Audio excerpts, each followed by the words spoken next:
Hello listeners, welcome to the good talk podcast. हमें आपके host, मैं हूं सागर और मैं हूं चर्चिल। और हर हफ्ते की तरह we are back to talk about a topic जिस पे हम अपने स्टोरीज, अपनी एक्सपीरियंसेस और अपनी गलतियां आपसे शेयर करते हैं, इस उम्मीद के साथ कि आप वो गलतियां ना करें और जहां आप पहुंचना चाहते हैं वहां तक जल्दी पहुंच सके।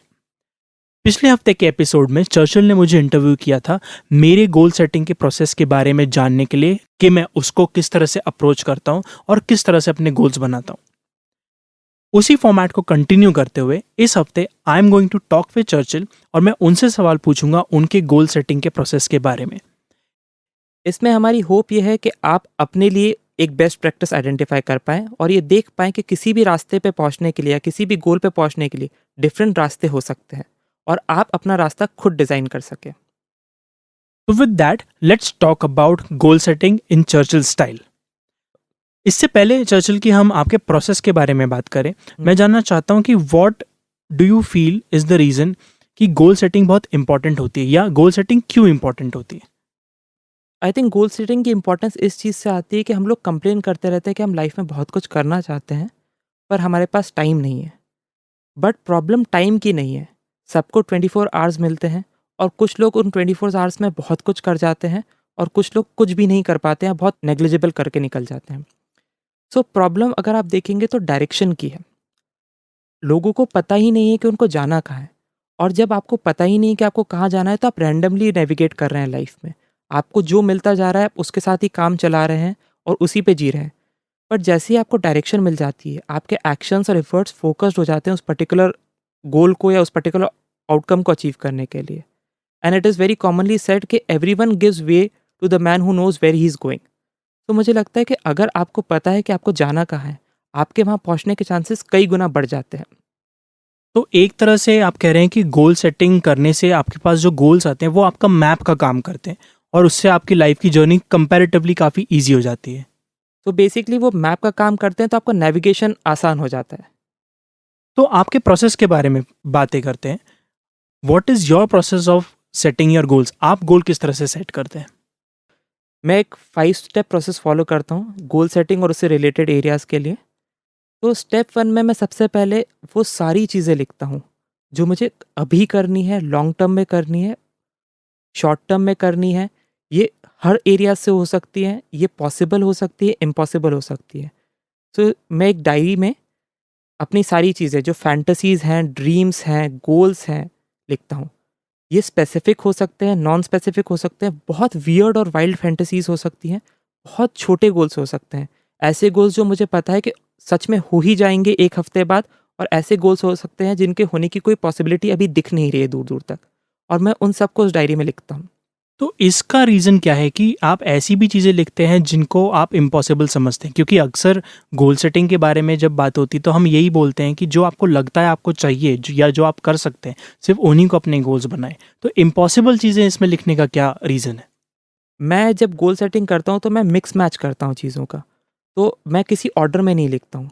तो रिलेशनशिप गोल्स भी आ रहे हैं, उसके बाद फन गोल्स आ गए, फिर नेक्स्ट गोल हो सकता है फाइनेंशियल आ जाए, और ऐसे करके कुछ 100 आइटम्स की लिस्ट रहती है। उसमें इम्पॉसिबल गोल्स डालने का कारण ये होता है कि उसके ऊपर-नीचे छोटे-छोटे पॉसिबल गोल्स भी हैं। और जब आप पॉसिबल गोल्स पे टिक मार्क लगाते हैं, तो इन सब इम्पॉसिबल गोल्स को एक स्ट्रेंथ मिल जाती है कि ओके, मेरी गोल लिस्ट में से इस बार 17 गोल्स टिक हो गए हैं, तो शायद ये वाला भी हो सकता है। तो एक पॉसिबिलिटी का वो बनता है। जब आप अचीवमेंट के मोमेंटम में रहते हैं, तो आपको लगता है कि हाँ, आप कर सकते हैं। तो ये रीज़न होता है कि मैं सभी चीज़ों को एक साथ लिखता हूँ और उसमें इम्पॉसिबल गोल्स भी डालता हूँ। आपने मेंशन किया ये बहुत बार कि आप गोल्स लिखते हैं। तो व्हाट इज़ द रीज़न कि आप ये गोल्स लिखते हैं रादर दैन उसको कंप्यूटर पे बनाने के या याद रखने के या फ़ोन पे सेव करने के? गोल्स लिखे जाना बड़ा इंपॉर्टेंट होता है मेरे हिसाब से। उसका कारण ये है कि जब आप उनको लिखते हैं, तो एक उनको सॉलिडैरिटी मिलती है। वो क्लैरिफ़ाई होते हैं आपके माइंड में और रजिस्टर होते हैं। एंड देन आप उनको कभी भी रिविज़िट कर सकते हैं। लिखे हुए गोल्स के साथ क्या होता है कि आप जब उनको लिखते हैं, तो there is some thinking going on in your mind, और वो थिंकिंग आपको हेल्प करती है उनको रजिस्टर करने में एंड फिगर आउट करने में।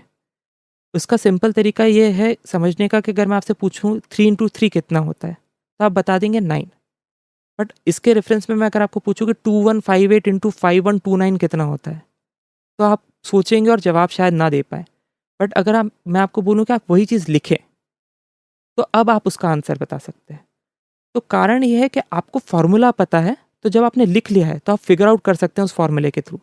तो जब हम लिखते हैं कोई चीज़ तो हमारा माइंड फिगर आउट करने का तरीका निकालने लग जाता है, और उसको जैसे ही राइट फॉर्मूला मिलता है वो उसको अचीव करने की कोशिश करने लग जाता है। ये चीज़ मैंने भी देखी कि कोई चीज़ लिख लेने से वो हमारी अवेयरनेस में तो आती है, साथ ही वो कंपैरेटिवली आसान लगने लगती है। जो मैथ्स का सम आप बोल रहे थे 3 into 3 = 9, ये सबके लिए मेंटली भी बहुत आसान है, एंड अनलेस आप बहुत छोटे बच्चे हैं ऑन पेपर भी आपके लिए बहुत आसान है। पर इससे बड़े मल्टीप्लिकेशन अगर आपको करने हैं वो माइंड में आपको बहुत डिफिकल्ट लग सकते हैं, पर ऑन पेपर अल्टीमेटली आप उनको कर ही लेंगे, भले ही उनका डिफिकल्टी लेवल आपने ओरिजिनली कुछ भी सोचा हो।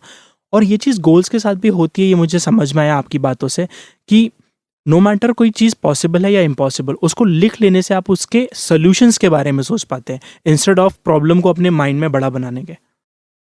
जब हम इम्पॉसिबल गोल्स की बात करते हैं तो इम्पॉसिबल आज के स्टेट में है, वो फ्यूचर में पॉसिबल है। पर ये जान लेना कि हम इस तरह के बड़े गोल्स जब लिख रहे हैं तो ऐसा ना हो कि हम फील गुड गोल्स लिख रहे हैं। वो गोल्स हमारे गोल्स होने चाहिए, ना कि फील गुड गोल्स होना चाहिए। और अगर आप में ये डिस्टिंक्शन नहीं है तो फिर आपकी लिस्ट नहीं रह जाती है। तो फील गुड गोल्स क्या होते हैं? फील गुड गोल्स बेसिकली मैं उनको कैटेगराइज ऐसा करता हूँ जो हर इंसान लिख सकता है, कि मुझे एक बड़ी कार चाहिए, बड़ा घर चाहिए, या मुझे एक्स वाई जेड चाहिए। तो ऐसे गोल्स जो जनरली सोशली एक्सेप्टेबल होते हैं और हर इंसान के लिए ट्रू होते हैं, वो फील गुड गोल्स होते हैं। ज़रूरी नहीं है कि गोल्स आपके भी गोल्स हों। तो ये क्लैरिफिकेशन लाना कि वो गोल्स फील गुड गोल्स हैं या आपके गोल्स हैं, बड़ा ज़रूरी है। तो फील गुड गोल्स वो हैं जो कॉमन है, जो हम सब लोग जिनके बारे में लिखते हैं, और कुछ स्पेसिफिक गोल्स हैं जो हमें पर्सनली करने हैं। पर इनमें डिस्टिंग्विश कैसे करेंगे? बिकॉज ऑफ कोर्स हम सबको ही अच्छी कार, अच्छा घर, अच्छी फैमिली लाइफ चाहिए। तो how do you differentiate between the two? मैं 2 कैवेट्स यूज़ करता हूँ इस चीज़ को डिस्टिंग्विश करने के लिए। सबसे पहले तो मैं जो भी गोल्स लिखता हूँ मैं उनको क्वेश्चन करता हूँ। इन द सेंस कि अगर मेरा गोल मैंने लिखा है कि I want to be a billionaire, तो I try and dig deep in that goal. तो मैं क्वेश्चन करता हूँ कि बिलियनियर क्यों बनना है? तो नेक्स्ट जवाब आएगा कि ओके, मैं बिलियनियर होऊँगा तो मुझे मेरे पास पैसा होगा और मैं ट्रैवल कर सकता हूँ। तो नेक्स्ट क्वेश्चन इज़ कि आपको ट्रैवल करने के लिए कितना पैसा चाहिए? आपको ट्रैवल करने के लिए एक्स वाई जेड अमाउंट चाहिए। तो क्या ट्रैवल करना अगर आपका गोल है तो उसके लिए बिलियनियर होना ज़रूरी है? जब आप इस तरीके से अपने हर गोल्स को क्वेश्चन करना चालू करते हैं तो you reach a deep point जहाँ आपको पता चलता है कि बहुत से गोल्स ऐसे हैं जो आप सच में चाहते नहीं हैं। उन गोल्स से कुछ हो सकता है जो आप चाहते हैं, तो आपके रियल गोल्स वो हैं। तो आप जब डग डीप करते हैं तो आपको पता चलता है कि आपने बहुत सारी चीज़ें ऐसी लिख रखी हैं जो आपको सच में चाहिए नहीं। जैसे बहुत पहले, आज से 6-7 साल पहले, मेरे गोल्स में एक गोल था कि मुझे फ़रारी चाहिए। ये एक फ़ील गुड गोल था क्योंकि मेरे आस-पास बहुत सारे लोगों को फ़रारी चाहिए थी। बट जब मैंने डिग डीप किया तो मुझे समझ आया कि ना मुझे तेज़ गाड़ी चलाने का शौक है, ना मुझे अच्छा लगता है, ना मुझे उसकी सीटिंग कंफर्टेबल लगती है, क्योंकि मैंने ट्रायल लिया है उसका वीज़ा में। तो ना मुझे उसकी सीटिंग कंफर्टेबल लगती है, ना मुझे उतने शोबाजी करने में अच्छा लगता है। And plus the maintenance in India की रोड्स के साथ मुझे सच में नहीं चाहिए। तो जब वो क्लैरिटी आई तो मुझे पता चला कि वो फ़ील गुड गोल था और मेरा खुद का गोल नहीं था। जो सेकंड कैविएट मैं यूज़ करता हूँ वो मैंने डेरिक सीवर्स से लिया है। वो बोलते हैं कि goals should be judged by the ability that they invoke some action और नॉट। मतलब आप गोल्स की पावर उस चीज़ से जज करिए कि अगर उन्होंने आपसे कुछ एक्शन करवाया है कि नहीं करवाया है। तो जब आप बात करते हैं कि आपको फ़रारी चाहिए, तो क्या आपने, इसका मतलब ये नहीं कि आप पैसे कमाने की कोशिश कर रहे हैं कि नहीं कर रहे हैं, पर क्या आपने उसके बारे में रिसर्च की है? आपको पता है कौन-सा मॉडल आता है, कौन-सा वेरिएंट आपको चाहिए, कौन-सा कलर आपको चाहिए? अगर आपके वो गोल लिखने के बाद आपको वो रिसर्च करने के लिए प्रॉम्प्ट नहीं कर रहा है वो गोल, उसमें इतनी ताकत नहीं है कि वो आपसे कुछ एक्शन करवा रहा है, तो सच में वो आपका गोल है नहीं। ये बहुत अच्छा इंसाइट है, क्योंकि हम ये हर एरिया में करते हैं। जैसे हेल्थ के एरिया में एक गोल जो मैं अक्सर लिखा करता था वो था कि मुझे एक फ्लैट स्टमक चाहिए और मुझे एब्स बनाने। हाउएवर ये एक गोल है जो मैं सिर्फ लिखा करता था, जिसके लिए मैं कुछ करता नहीं था। मैंने आज तक भी कभी रिसर्च नहीं किया कि एक्चुअली एब्स लाने के लिए करना क्या होता है। मुझे सिर्फ लगता था कि एक अच्छा वर्कआउट इज़ इनफ हुँ। और जिम जाने से ये काम हो जाएगा, but this is not actually true. तो ये इंसाइट बहुत अच्छी है कि अगर कोई गोल छोटा है या बड़ा, अगर छोटा है तो उसमें भी कुछ एक्शन होगा, अगर बहुत बड़ा है तो उसमें भी कोई एक्शन होगा जो आप अभी कर सकते हैं। अगर वो एक्शन उसमें नहीं है तो दैट मीन्स कि दैट इज़ नॉट अ गोल जिसकी तरफ आप सच में काम करना चाहते हैं। इसका एक और रीसेंट एग्ज़ाम्पल मुझे देखने को मिला कि जिस कोवर्किंग स्पेस में हम वर्क करते हैं, वहाँ पे एक पर्सन था जो फोर्ब्स 30 अंडर 30 लिस्ट में नॉमिनेट हुआ। एंड जब उनका सेलिब्रेशन हो रहा था तो एवरीवन देयर वाज विशिंग कि हमको भी फोर्ब्स 30 अंडर 30 में आना है। एंड आई वाज थिंकिंग कि आपको पता नहीं कि उस लिस्ट में कौन आता है, आपने कभी वो लिस्ट पढ़ी नहीं है, जस्ट बिकॉज कि आपके आसपास की सराउंडिंग में से किसी इंसान को वो मिल गया है, आपने अपनी गोल लिस्ट में उस चीज़ को ऐड कर लिया, क्योंकि बहुत सारे लोगों ने वहाँ पे वो गोल अनाउंस किया था कि हमको भी आना है। तो वो आपका रियल गोल नहीं है, वो आपका फील गुड गोल है जो आपने जस्ट अपने आप को खुश करने के लिए बना लिया है। और वैसे भी ये उस टाइप का गोल है जिसके लिए प्लान करना बहुत मुश्किल है।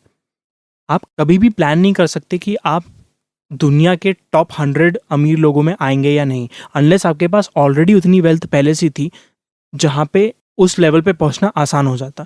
सो if you are sitting somewhere जहाँ पे आप उस लेवल पे की तरफ बिल्कुल भी मूव नहीं कर सकते हैं, तो उस चीज़ को अपना गोल बना के आप कुछ अचीव नहीं कर पाएंगे। डेफिनेटली। और मुझे लगता है कि प्लान करने से हो सकता है आप वहाँ रीच कर भी जाएं, बट क्या सिर्फ पैसा अक्यूमुलेट करना आपकी लाइफ का पर्पस है, ये आइडेंटिफाई करना भी बड़ा ज़रूरी है। हमने पहले भी बात की थी कि लाइफ दो प्राइमरी प्रिंसिपल्स पे चलती है, एक हैप्पीनेस और सेटिस्फैक्शन। तो अगर उतना वेल्थ अक्यूमुलेट करना या उतनी मनी अक्यूमुलेट करना आपको ये दोनों फीलिंग्स दे पाती हैं तो बहुत अच्छा है। बट अगर आप किसी भी बड़े इंसान को देखेंगे, रिच इंसान को देखेंगे, they are not fighting a race कि हमको नंबर 1 आना है उस लिस्ट में। They are just doing what they love to do, what they want to do. उनके गोल्स वेल्थ से बहुत बड़े हैं एंड उस प्रोसेस में उनकी वेल्थ अक्यूमुलेट हो जाएगी। मुझे नहीं लगता जेफ बेजोस या मार्क जकरबर्ग ने जब अपनी लाइफ जर्नी स्टार्ट की होगी तो उनका गोल ये होगा कि हमारे को इतना बड़ा बनना है या हमारी कंपनी टॉप 50 में होनी होगी। वो सिर्फ अपना पाथ फॉलो कर रहे थे और उस पाथ में वो धीरे धीरे अपने लिए छोटे छोटे गोल्स डिफाइन करते गए होंगे। एंड वहाँ से जेफ बेजोस अब डिसाइड कर सकते हैं कि मुझे नंबर 1 बनना है, क्योंकि जब वो टॉप 10 में आ गए थे वहाँ पे एक रियलिस्टिक गोल बन जाता है वो कि हाँ, मैं 1 के लिए जा सकता हूँ। ये बहुत अच्छा पॉइंट है कि किसी भी चीज़ को गोल बनाने के पहले हमको उसके ठीक पहले के माइलस्टोन तक पहुंचना होगा, उसके बाद ही हम उसको अपनी अचीवेबल लिस्ट में ला सकते हैं ताकि हम उसकी तरफ काम कर सकें। तो इन सारी चीज़ों की टाइमलाइन बहुत अलग अलग है और सबके लिए अलग अलग होगी। आप कैसे डिसाइड करते हैं कि आपके गोल्स के लिए आपकी टाइमलाइन क्या है? तो मेरी बड़ी लिस्ट में तो सभी गोल्स होते हैं, जो हो सकता है 1 हफ्ते का गोल हो, 1 महीने का गोल हो, 5 साल का गोल हो, 10 साल का गोल हो, या जिसकी अभी कोई टाइमलाइन डिसाइडेड ही नहीं है। जैसे कि जब आज से 4 साल पहले भी मेरा एक गोल था कि मुझे फ़ादर बनना है, तो उसकी कोई टाइमलाइन डिसाइडेड नहीं थी। या अभी मेरी गोल लिस्ट में बहुत सारे ऐसे गोल्स हैं जो मुझे नहीं पता कितने फ्यूचर में जाके पूरे होंगे। जब मैं बड़ी गोल लिस्ट बना लेता हूँ, तो उसमें से मैं फीलिंग्स आइडेंटिफ़ाई करना चाहता हूँ जो मैं अगले साल के लिए चाहता हूँ। सो लास्ट ईयर की मेरी फीलिंग्स थी कि मुझे अबंडेंस और ग्रैटिट्यूड फ़ील करना है ज़्यादा। तो उस बेसिस पे मैंने गोल्स पिक किए कि उस साल में कौन से ऐसे गोल्स होने चाहिए जो पूरे होंगे तो मुझे ये फीलिंग्स मिलेंगी। इस साल के लिए मेरी फीलिंग्स थी कि मुझे एनर्जी और फोकस बढ़ाना है। तो मेरे इस साल के जो गोल्स हैं वो इन दोनों फीलिंग्स को हाईलाइट करते हुए हैं। तो मैंने मेडिटेशन प्रैक्टिसेस इनकॉर्पोरेट की, मैंने वर्कआउट रेगुलर करना इनकॉर्पोरेट किया, मैंने शुगर इनटेक कम किया। अपार्ट फ्रॉम दैट ऐसे भी कुछ गोल्स होते हैं जो इन दोनों फीलिंग्स को आइडेंटिफाई नहीं करते, बट मुझे लगता है कि इस साल में मुझे करने से ग्रोथ मिलेगी। जैसे मेरा इस साल का टारगेट है कि मैं बहुत बुक्स नहीं रीड करता था, तो मुझे इस साल मिनिमम ऑफ 15 बुक्स तो रीड करनी ही करनी है। सो इस तरह के गोल्स भी रहते हैं। तो मैं बेसिकली उन 2 प्राइमरी फीलिंग्स जो मुझे इस साल लानी है के बेसिस पे ईयरली गोल सेलेक्ट करता हूँ। एंड अपार्ट फ्रॉम दैट ऐसे गोल्स जो मुझे ग्रोथ प्रमोट कर सकते हैं इस ईयर में, वो ईयरली लिस्ट में आते हैं। So this is a great technique जब आप अपने गोल सेटअप कर रहे हो कि आप एक theme of the year decide कर लो और उस थीम के अराउंड आपके पास जो भी गोल्स हैं आपकी मास्टर गोल लिस्ट में, आप उनको पिक कर सकते हो। एक साल से दूसरे साल में आपकी थीम बदलती है जनरली, तो how do you reach to that theme exactly? मैंने नोटिस किया कि जब साल ख़त्म होने वाला होता है, सो कहीं न कहीं अराउंड नवंबर, दिसंबर मेरा माइंड उसी मोड पे चला जाता है जहाँ पे मैं देखना चाहता हूँ कि ओके, इस साल की थीम पूरी हुई है कि नहीं हुई है। एंड मेरे पास ऑब्वियसली एक लिस्ट है जहाँ पे मैं नोट कर रहा हूँ कि मैंने क्या किया है, क्या नहीं किया है। बट अपार्ट फ्रॉम दैट मेरा माइंड इस फैक्टर में भी वर्क करता है कि मैं क्या क्रेव कर रहा हूँ, और जो वो क्रेविंग होती है, वो क्रेविंग उस थीम को आइडेंटिफाई करने में हेल्प करती है। जैसे इस साल की जो थीम थी एनर्जी और फोकस, जब मैंने ईयरली लिस्ट बनाई थी दिसंबर 31 को, तब मुझे नहीं पता था कि मैं वो अचीव करने के लिए निकला हूँ। जैसे जैसे जनवरी निकलने लगा, मुझे समझ आने लगा कि ओके, मेरे गोल्स भी उसी तरफ पॉइंट कर रहे हैं और मेरे को क्रेविंग भी उसी चीज़ की आ रही है, तो I should give it a name. तो मैंने फिर उनको नेम कर दिया कि ओके, मेरा इस साल का थीम जो है वो एनर्जी और फोकस के अराउंड है। इससे प्रेशर भी हट जाता है कि आपको 31 दिसंबर को पता हो कि आपके एग्जैक्ट गोल्स क्या हैं। वो ज़रूरी नहीं है। कई बार हमें समय लगता है 1 साल जीने में, कि हमारा 1 महीना जब तक होता है हमें समझ में आता है कि अच्छा अब इस साल हम क्या फ़ील करना चाहते हैं। तो this is a good tip कि do not take the pressure हुँ। Of setting your goals right in the beginning of the year. Theme of the year आप आखिरी 6 महीने में भी रख लेंगे तो उस साल आप वो चीज़ कर सकते हैं। इसमें कोई आपको कुछ कहेगा नहीं कि आपने लेट स्टार्ट किया है। ह्यूमन माइंड प्रॉपर ब्रेक्स को न्यू स्टार्टिंग्स के लिए बहुत अच्छा मानता है। तो मैं प्रॉपर ब्रेक्स को न्यू स्टार्टिंग्स के लिए यूज़ तो करता हूँ, बट ऐसा नहीं है कि गोल लिस्ट स्टैटिक हो गई है। तो ईयर के गोल्स हो सकता है कि बहुत सी बार आपको अनफोर्सीन सर्कमस्टांसेस की वजह से या आपको करते-करते पता चले कि ये इस साल पॉसिबिलिटी नहीं लग रही है। तो I do change them according to situations and मैं कभी उसके लिए बहुत वो नहीं लेता हूँ, प्रेशर नहीं लेता हूँ कि अगर बदल गया है तो क्यों बदल गया है। I do make it a point, जो कि मेरी स्टेप 3 रहती है गोल प्रोसेस की, कि आई विज़िट दोज़ गोल्स। तो मैं वीकली अपनी गोल बुक को उठाता हूँ, उसको पढ़ता हूँ, तो मैं अपने जितने भी मास्टर लिस्ट के गोल्स हैं, उन सभी को विज़िट करता हूँ। मैं अपने ईयर गोल्स को विज़िट करता हूँ और अपने आप को रिमाइंड कराता रहता हूँ कि ओके मेरी डायरेक्शन ये है। क्योंकि होता क्या है कि अब बहुत से लोग गोल्स लिखते हैं और फिर भूल जाते हैं। तो आपको पता ही नहीं कि आप अचीव करने क्या निकले निकले हैं। तो रिविज़िट करना मेरे हिसाब से बहुत ज़रूरी होता है। क्योंकि आपने रिविजिट बोला तो गोल सेटिंग में एक चीज़ जो सभी लोग मैंने देखा है करते हैं वो है एक विजन बोर्ड बनाना। तो do you use a vision board और वो आप कैसे यूज़ करते हैं? I do use a vision board. तो विजन बोर्ड मेरा जो अलमीरा है जहाँ पे मेरे क्लोथ्स रखे रहते हैं, उसके पास में मैंने फ़ोटोज़ लगा रखे हैं बहुत सारी चीज़ों के। ये मैंने मास्टर लिस्ट से निकाला है, ये मेरे ईयरली गोल्स से नहीं है। तो मास्टर लिस्ट में से जो एरियाज़ मुझे सबसे ज़्यादा अपील करते हैं या जो सबसे ज़्यादा फ़ील देते हैं, उनको मैंने इमेज फॉर्म में कन्वर्ट किया है। सो जैसे स्काई डाइविंग करनी है, तो मुझे मेरे अभी ईयरली गोल में भी नहीं है, पर कभी करनी है, तो मैंने उसका पिक्चर लगा रखा है। मैं जिस तरह की वर्क लाइफ़स्टाइल चाहता हूँ, उसका पिक्चर लगा रखा है। मनी रिलेटेड गोल्स के पिक्चर लगा रखे हैं। मुझे मसल अप करना है, तो मसल अप की पूरी इमेज लगा रखी है। तो उनकी कोई फ़िक्स्ड टाइमलाइन नहीं है मेरे माइंड में, बट इनसे मैं सबसे ज़्यादा रिलेट करता हूँ और मैं चाहता हूँ कि ये गोल्स तो सबसे ज़्यादा पूरे होने ही चाहिए, भले ही इस साल हो या कभी भी हो। तो उस मास्टर लिस्ट में से कुछ आइडेंटिफ़ाई करके मैंने उस दरवाज़े पे, जो अलमीरा का दरवाज़ा है, उस पे लगा रखे हैं। तो आप विजन बोर्ड को फॉर विजन यूज़ करते हैं आपके लॉन्ग टर्म के लिए, और उसमें कुछ चीज़ें ईयरली होती है, कुछ लॉन्ग टर्म के हाँ, लिए होती है। सब जिन चीज़ों से मैं सबसे ज़्यादा कनेक्ट कर पाता हूँ और जो सबसे ज़्यादा मायने रख रही है मेरे लिए, वो मेरे विज़न बोर्ड का पार्ट बनते हैं। क्योंकि 100 आइटम्स का विज़न बोर्ड बनाना या 110 आइटम्स का विज़न बोर्ड बनाना उस पूरे विज़न बोर्ड की पावर ख़त्म कर देता है। तो मुझे लगता है विज़न बोर्ड पे वो आइटम्स जो आपके लिए एब्सोल्यूट इम्पोर्टेंस रखते हैं, उन्हीं को लगाना बेटर रहता है। विजन बोर्ड में एक टर्म ये भी है विजन। तो यानी कि आपका विजन बोर्ड आपके विजन में हमेशा रहना चाहिए। अगर आप उसको ऐसी जगह लगा दें जहाँ पे वो आपको दिखे ही नहीं, तो कोई फ़ायदा नहीं है। तो this is a very good idea कि उसको आप अपने अलमारी के अंदर लगा सकते हैं, जिससे कि आपको वो ऑलमोस्ट एवरीडे दिखता ही दिखता है। अगर आपके पास ऐसी स्पेस नहीं है या आप ऐसे जगह पे रहते हैं जहाँ पे आपका विजन बोर्ड प्राइवेट नहीं रह सकता और आप उसको प्राइवेट रखना चाहते हैं, तो one technique I use is कि मेरे पास एक विजन डायरी है, और उस विजन डायरी में I have photos of things जो मुझे चाहिए अभी, आगे जाके या लाइफ में कभी। बिल्कुल विजन बोर्ड का एक डायरी वर्जन है जिसको मैं कभी भी खोल के देख सकता हूँ, और मुझे पता है कि और कोई इसको खोल के देखने नहीं वाला है। अगर आप ऐसे जगह पे रहते हैं या आपकी सिचुएशन ऐसी है जहाँ पे यू नो कि कोई ना कोई इसको खोल ही लेगा, जैसे मम्मियों की अक्सर आदत होती है देखने की कि अरे इस डायरी में क्या लिखा हुआ है और अगर खाली है तो मैं इसको यूज़ कर लूँ।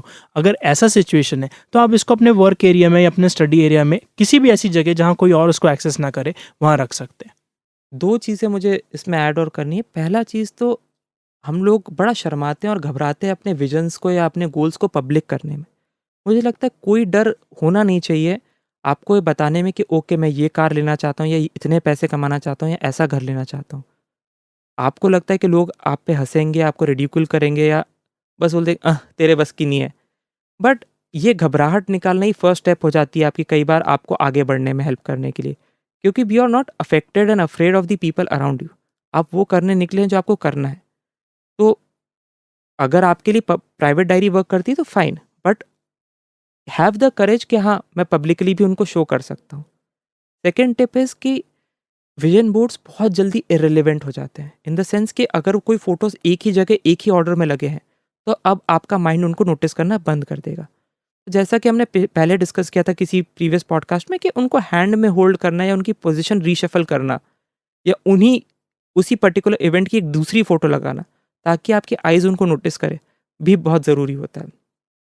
बेसिकली हमारा माइंड वो चीज़ें देखना बंद कर देता है जो उसको रोज़ ही दिखती हैं। इसलिए हमारे आसपास की चीज़ें हमारे लिए बैकग्राउंड नॉइज़ हो जाती है।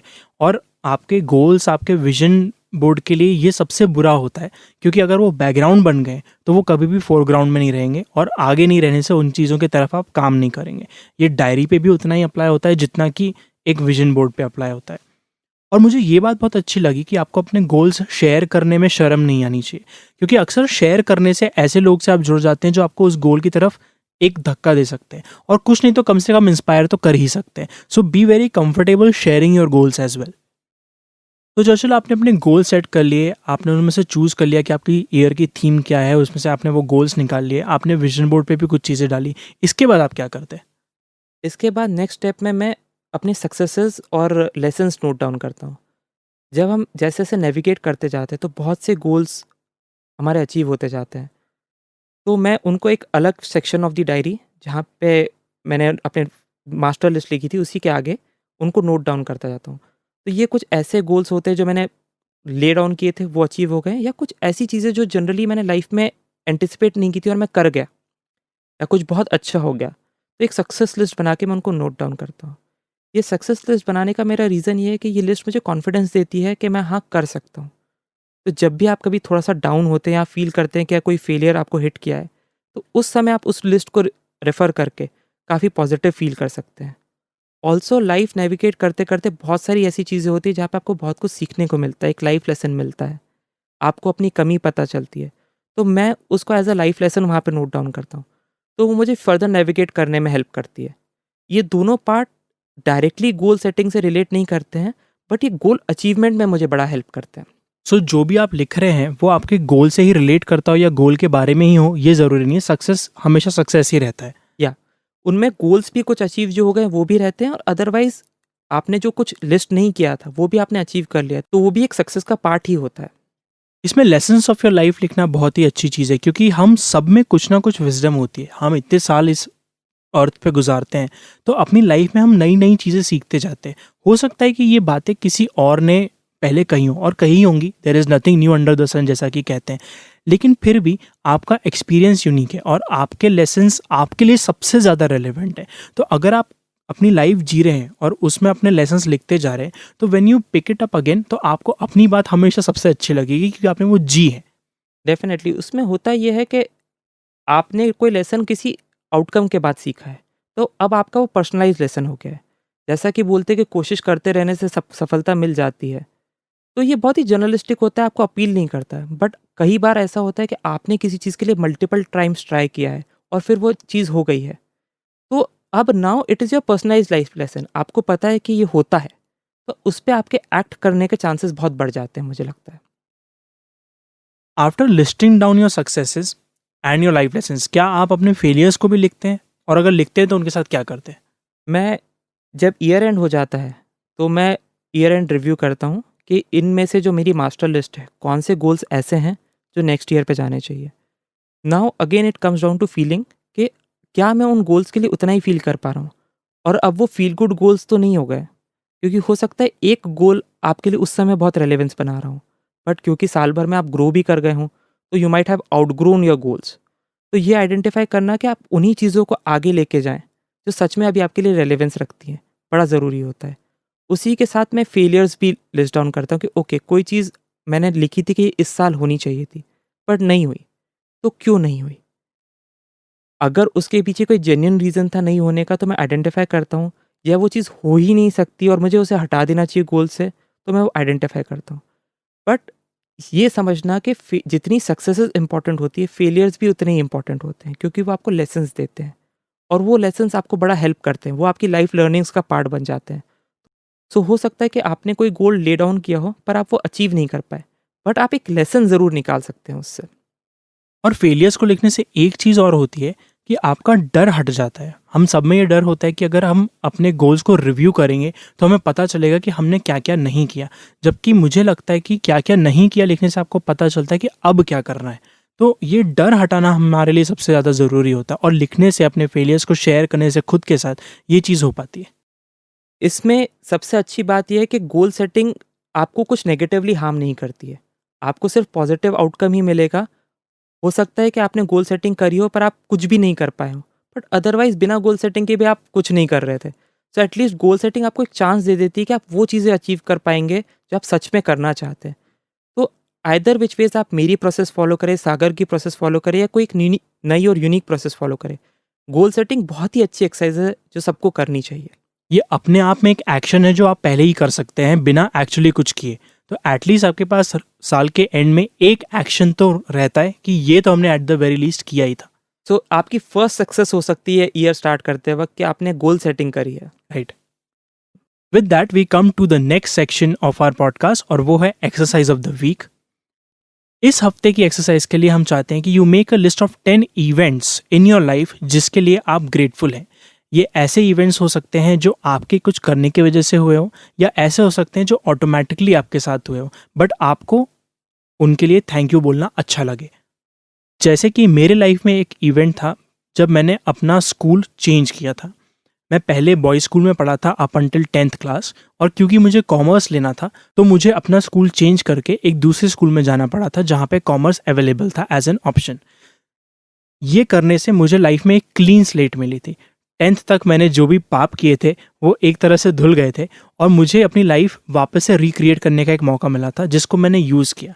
एंड आई नाउ रियलाइज कि आई एम हियर बिकॉज ये चेंज मेरी लाइफ में आया and I am really grateful for it. मेरी लाइफ का अगर कोई इवेंट पिक करना हो तो जब मैंने अपनी जॉब क्विट करी थी और हम लोगों ने साथ में इस कंपनी को फॉर्म किया था, मेरे लिए मैं उस इवेंट के लिए बड़ा ग्रेटफुल हूँ। उस समय देख के ऐसा लग रहा था कि क्या ये डिसीजन सही है नहीं है, क्योंकि हम बहुत स्ट्रगल करके आगे बढ़ रहे थे। बट जब मैं आज देखता हूँ तो मुझे रियलाइज़ होता है कि मेरी लाइफ कितनी डिफरेंट है और मैं एनी डे इस लाइफ को बेटर चूज़ करूँगा वो जॉब वाली लाइफ से। तो मैं उस चीज़ के लिए बड़ा ग्रेटफुल हूँ। तो आपको अपनी लाइफ में से ऐसे 10 इवेंट्स निकालने हैं जो हुए तो आपकी लाइफ बेटर हो गई और आप उनके लिए थैंक यू बोलना चाहते हैं। ऐसा भी हो सकता है कि कोई ऐसा इवेंट जो उस समय नेगेटिव था अब आप जब लुक बैक करते हैं आपके लिए पॉजिटिव है। जैसे अगर आप किसी ऐसी रिलेशनशिप में थे जिसमें आपको नहीं होना चाहिए था, that person was wrong for you, तो उस समय शायद वो ब्रेकअप आपको बहुत डिफिकल्ट लगा होगा, लेकिन आज आप देखोगे तो वो ब्रेकअप आपके लिए बिल्कुल सही था। तो इस टाइप के इवेंट्स भी आप अपनी लिस्ट में ऐड कर सकते हैं। With that we conclude this episode of the good talk podcast.